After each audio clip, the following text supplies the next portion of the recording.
జై సాయిరామ్, జై Sairam. Hello friends, నేను మీ మహేష్ పుట్టపర్తి.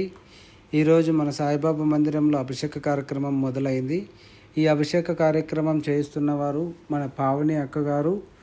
ఈరోజు బాబా వారికి పూల దండలు కూడా పావని అక్కగారే ఇప్పించారు. సాయిరామ్ అక్క. అలాగే ఈ అభిషేక కార్యక్రమం కంప్లీట్ అయిన తర్వాత బాబా వారికి అలంకరణ చేయడం జరిగింది.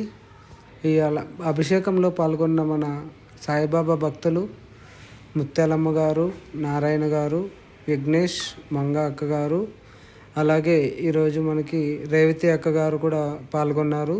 బిందు అక్క గారు, కవిత అక్క గారు, వారందరి చేతుల మీదుగా అభిషేక కార్యక్రమం అయితే కంప్లీట్ అయింది. అభిషేకం కంప్లీట్ కాగానే బాబా వారికి ఆరతి ఇవ్వడం జరుగుతుంది. ఈ ఆరతి కార్యక్రమం కంప్లీట్ కాగానే మన బలరాం మేస్త్రి గారు వచ్చారు. బలరాం మేస్త్రి మన సాయిబాబా గుడికి ఎంతో సేవ చేశారు ఆయన, సాయిరామ్ అన్న. అలాగే బాబా వారికి నైవేద్యం పెట్టడం జరుగుతుంది. మన మంగ అక్కగారు ఈరోజు నైవేద్యం తీసుకొచ్చారు. ఈ నైవేద్యం కంప్లీట్ కాగానే మన సాయి భక్తులకు అన్నప్రసాదం వడ్డేయడం జరిగింది. ఈ అన్నప్రసాదంలో ప్రతి వారం మనకి 100 నుంచి 150 మెంబర్స్ దాకా ఈ అన్నదాన కార్యక్రమంలో పాల్గొంటారు. అలాగే మన సాయిబాబా గుడికి అయితే పెయింట్ వర్క్ కంప్లీట్ చేశాం ఫ్రెండ్స్. ఇలాంటి మోర్ వీడియోస్ గురించి మా ఛానల్ని సబ్స్క్రైబ్ చేసుకోండి ఫ్రెండ్స్. లైక్ చేయండి, షేర్ చేయండి. Thank you.